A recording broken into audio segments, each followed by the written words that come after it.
April 9, 2024, Part 4. Mr. Perry has now, I'm sorry, Part 5. Mr. Perry will now, I've been told, have 4 counts of evidence tampering and illegal access to my phone because he shut it off again. You can live with your choices, can't you, Mr. Perry? Yep.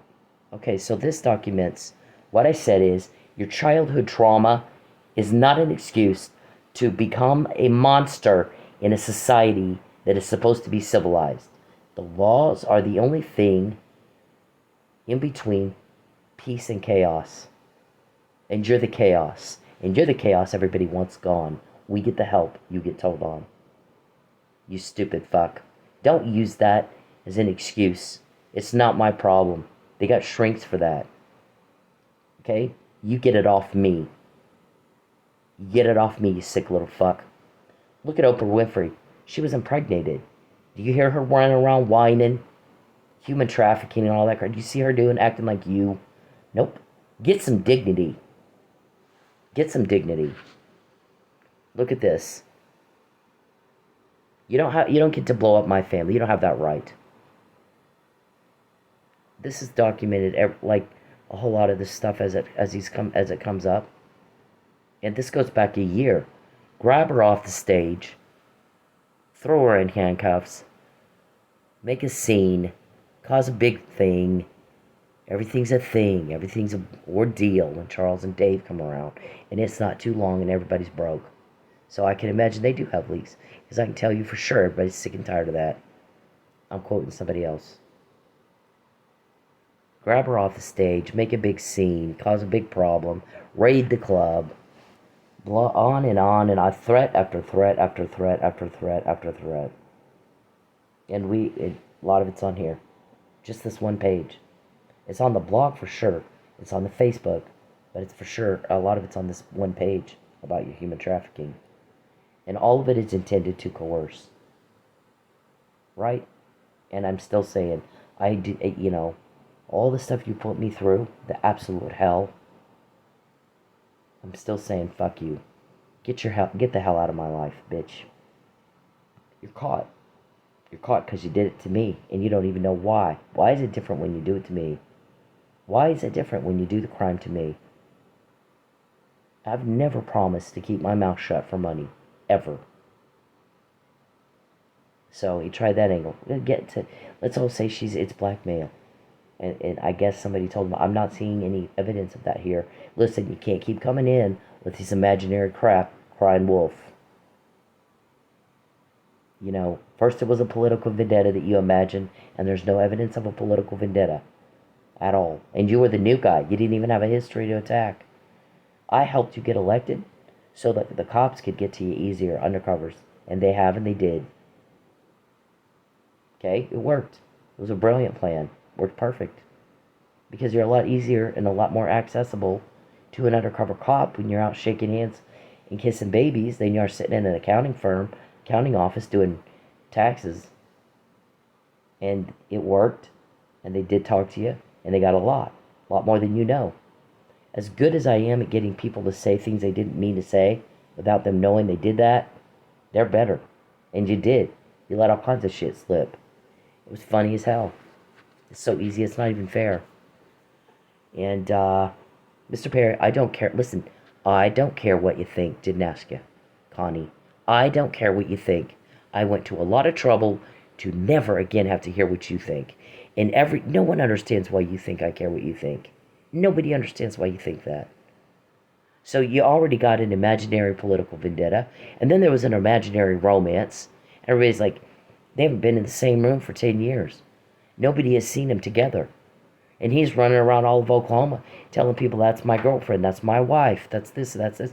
And I don't want anything to do with you. You get anywhere near me, I'll kick the ever-living fuck out of you.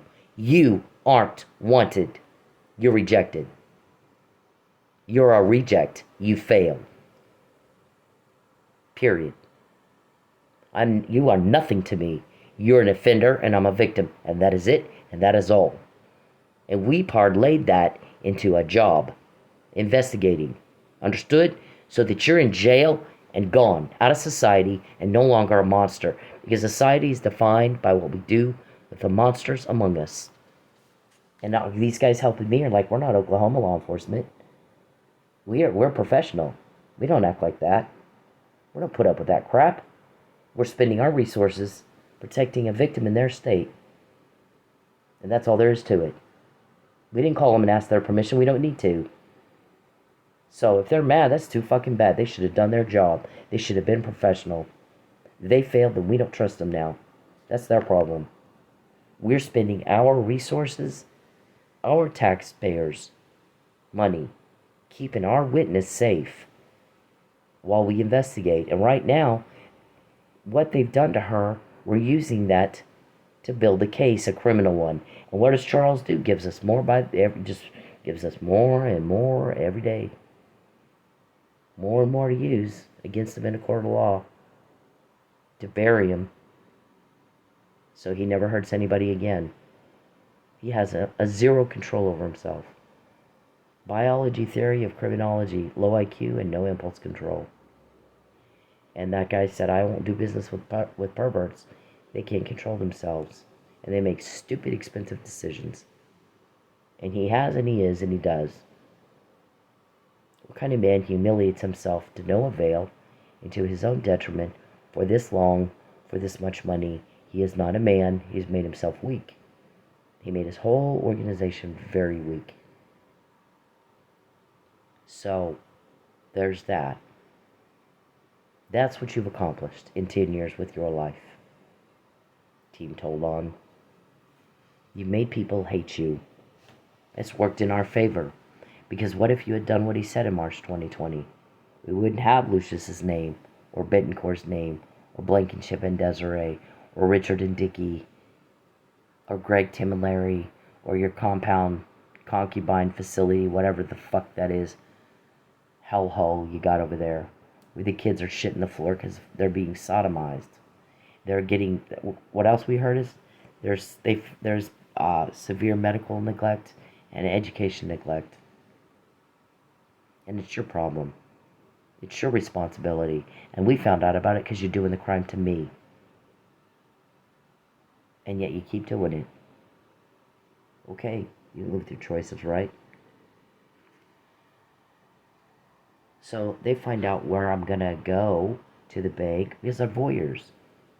So they see me getting ready to go to work, or getting ready to go to the bank, or getting ready to go to the store, or the gym, or wherever I'm going, from watching me in my house. It's sick.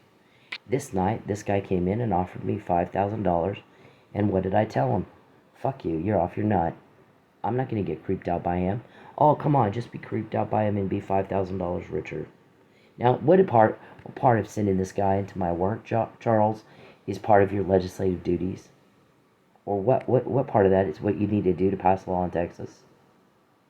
Imaginary political vendetta, imaginary blackmail, imaginary extortion, imaginary romance. You're just not all there, are you? How embarrassing.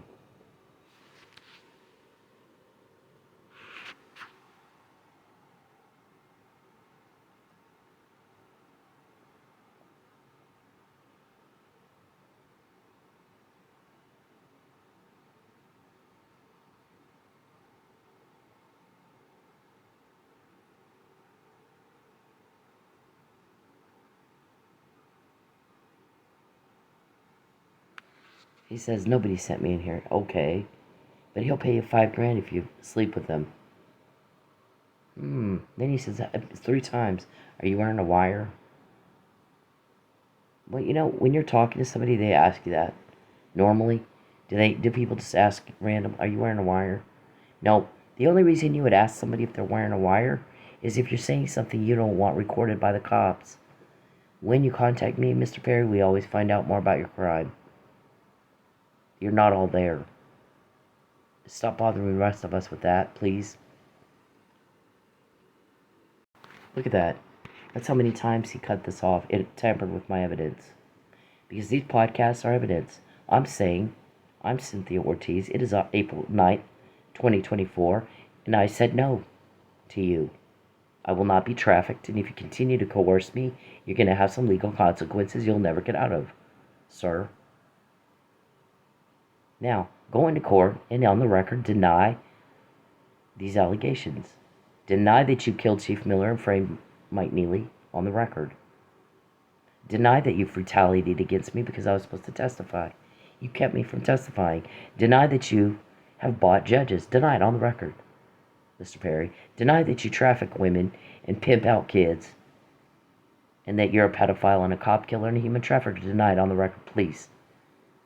And then whine and cry to the judge, poor me. Look, she's lying about me. Go ahead, do all that. Say it one more time, please. Okay? On the record, do it in court. I don't want proof of this. Please. Here's another moron that doesn't understand what the words leave me alone means. You're acting like him, only worse. It's pathetic. You embarrass the hell out of me. You don't have that right. Leave me alone. When they're in public, when they're doing anything, you don't have the right to their attention. You don't have the right to step into their personal space. You don't have the right to them. Especially if they're making it very clear they don't want to be talked to. But even when they're not, unless a woman is giving you enthusiastic and continuous... If you do carry out this threat for a second false arrest thinking I will talk to you, you think wrong. I will never talk to you. I'm not going to ask for you. I want nothing to do with you. There is nothing else to say. I said, leave me alone. Get the fuck out of my life. That's what I mean. I said no. Now act like a grown-ass man with dignity and fuck off.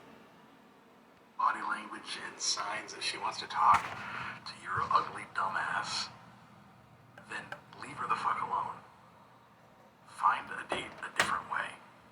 Okay? It's not clever. It's not cool. It's not cute. It's garbage. It's absolute garbage behavior, and you're a garbage person if you do it. I don't care if it's in public. It doesn't fucking matter. You don't have the right to her. You need to leave her alone. And this is bacon.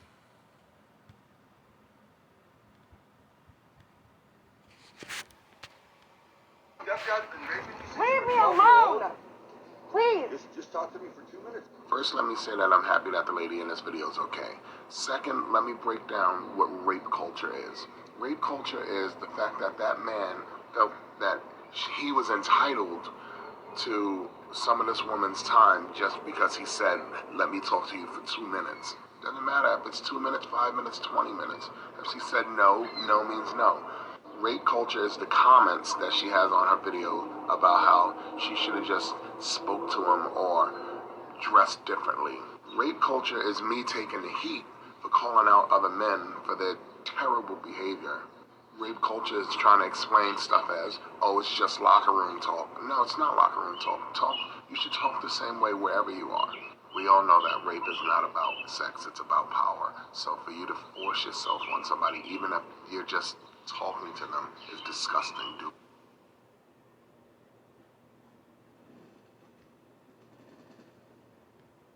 This make you feel? Huh? You're filming my father and my fucking sister. How does this make you Is that feel? the one that put all those scratches on your arm? You want to see the Scratches? You want, I got scratches. I can show you the pictures right now. No, I want you to leave my family fucking alone. Keep hanging outside of there. Hit the road. Dude, I promise you, you're gonna get yours in your... Okay, so she's trying to explain to him, how does it feel for someone to have a camera in your face? Because stalkers take pictures of the victims. And he doesn't get it. You want me to go get the pictures of you? The stalking pictures I have of you? Oh my god, wow. You totally missed the point. Stupid. So I'm at work, and this girl walks up to where I'm standing and holds her phone up and acts like she's fixing her hair. And she was actually videoing me. And you know how I know that? She flat said it. David Roberson wants us to video Cindy and send it to him. Wow, right in front of me. Just like that. So I was like, wow, the fuck? I looked at it. I said, do not take a video of me and send it anywhere, but for sure not to him. I wasn't. I was fixing. Oh, God. Listen, you're right here yelling it. We all heard you. David Roberson wants me to take a video of Cindy and send it at her work. Just working, doing normal things normal people do. Kind of like when they used DoorDash and had their friend, got around an algorithm that picks drivers randomly and had their people get me as the driver so they could get me on their home surveillance or their doorbell camera. Stalking in Oklahoma. By the way, stalking is a crime, Charles. I rejected you. I don't like you. And everybody, I guess there's been a lot of talk about, is he delusional or why did he think? They've not been in the same room since 2013. So why is he running around Oklahoma telling everybody that's his girlfriend or his wife or his concubine or his fiance? He changes it all the time. Depends on who he's talking to. And where does Jackie fit into all that? Because Jackie's actually his wife. What does she think he's doing in Oklahoma? Cindy doesn't, that's not her guy. That's not her, she don't like him. That's not what she wants, that guy like that bitch. He's pathetic and stupid and lame and weirdo and perverted and cruel and canned food. Everything she hates. So what, we haven't heard that, I don't even know, again, you can tell the court whether this is true or not. Deny it or confirm it on the record. Sir, since you like, saying things, say it in court, on the record.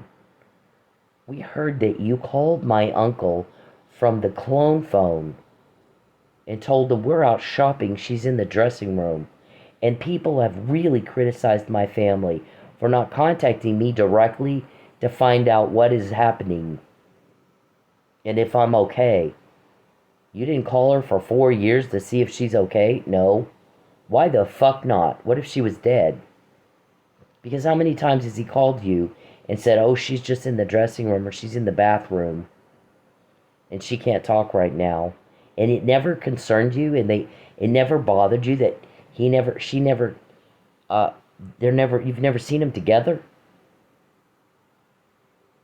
And you never questioned that? Isn't that weird? When I went to their house with Saeed, guess who took Saeed to their house? Me. And so somebody criticized them and said, I'll tell you what, that was dumb for them to do that to her and mean. Because here's the thing, I have a female relative that's single, and if she told me this guy's stalking me, and he showed up at my house, what I would have told him is, until she brings you over, get the fuck off my property, and do not contact me again. So what's wrong with her family that they went for this? Are they stupid or what's their problem? Are they cruel and stupid? What is their deal? Why in the hell did they do that to her? I wouldn't do it to my family. Why'd they do that to her? Why did they? I still don't know. I still don't know. Did you threaten them? You like threatening. You like bribing. You like, how much money did each and every one of them take from you as far as gifts, meals, cash? My son sent me a picture in 2019. I was living in Manfred at the time. He sends me a picture of him like at the beach or something. And I text him and I go, how do you have the money for that? And we heard you say, tell her everybody pitched in. And it wasn't 2 seconds later he texts me, everybody pitched in. I was like, son of a bitch. So that right there, you bought his testimony, didn't you? Because the reason you did that is because you had planned all along to have them testify against me and to cause a separation between my family and I. Okay, you're caught, stupid. You're caught when you do the crime to me. We always get more information when you invade my privacy, when you contact me, and when you take my money. You take, we take. Okay? You want to invade privacy, we can do the same. We have a court order. You have a weirdo problem. Or we have, somebody that's an informant. You're just weirdo, and you can't control yourself. And you seem to enjoy embarrassing yourself, and me, and everybody you know. Okay? It's unacceptable. It's just unacceptable. It's pathetic. You are beneath me. So I guess people have said that. Oh gosh, there's no way she'd want him. If you knew Cindy, the real one, not the one he describes, there's no fucking way she would give a guy like that the time of day. There's no way. She doesn't do canned food, and she sure shit doesn't do weirdo. So, I don't think so. And he's an ass. She's not going to put up with that. And I wouldn't.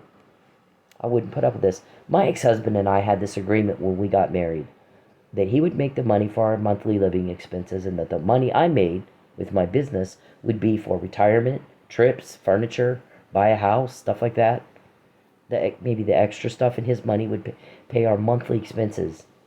And he couldn't quite get there, and it pissed me off because we had that agreement, and I thought we had a way to do it. Okay, so when we had arguments, it was about money. This is the bar. Reach the bar somehow. Figure it out. This is America. In America, people make money. There's money flowing, just flowing. Get it. I'm having to use my money to pay the monthly bills, and that's not what we agreed to when we got married. We agreed it would be like this, and you're not doing your part. So we would fight over that. He did a lot of things to help, but when we fought over that. My ex-husband used to be a good guy. He was very supportive in a lot of ways. He helped me start my business. He was very supportive. He helped me with the kids. But when we fought over that. Why are we not reaching this goal, this goal we have? You pay the monthly expenses, I pay the extra stuff. Because I'm paying all mine to help with the monthly expenses. We're not getting anywhere with this. So what can we do to make it better? We always have that argument. So what in the fuck made you think I would want a guy like you who steals my steak and here, take my canned food and don't bite the hand that feeds you? You're off your nut. I'll tell you what, you're wicked weird. It doesn't get any weirder than you. You win that, hands down. You win it. You want to win something, you won that. Hands down. Crooked piece of shit. I don't know. So we have a witness that said as long as I've known Charles Perry, he puts cameras in women's homes when they're not home. He waits till they go to work. He trolls them like BTK.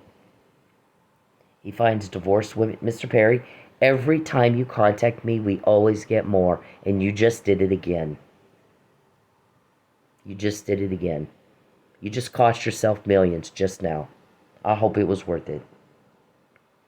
Betancourt, Lucius, Calvin, Sanjay, Beverly, Geppetto. Did I say Betancourt? Blankenship, Desiree, Richard, Dickey, Greg, Tim, Larry, Jacob, Calvin, who's bald and fat. I mean, what is wrong with you? How much money are those names worth to us, and how much are they worth to you? Is it worth it for you to just have to say something in the weirdest fucked up way? Or, I mean, consider how creepy it is for some guy cloned your phone and they're typing in it. And he'll type in, I'm gonna get you, I'm here. Oh my God, wow. And you think that makes you cool, or what do you think?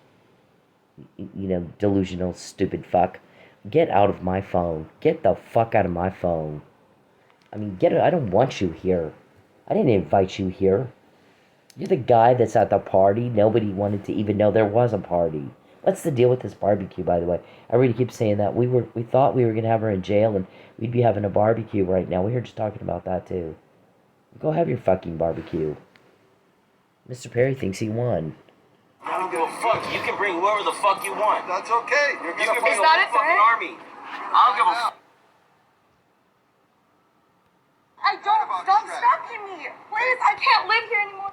Terrorizing. Leave me alone. Get away from me. Leave me alone. Get away from me. For years I've screamed and yelled and hollered, and he's running around. That's my girlfriend. Wow, okay. Imaginary political vendetta, imaginary romance, imaginary blackmail. What else are you imagining? You are one delusional little fuck. One part of the fruit of the investigation is that he has Huntington's disease, and it causes delusion, paranoia, hallucinations, psychosis, and impaired cognitive reasoning. We were like, well, that explains a lot. But guess what? He's been posing that on me, and that is not my problem.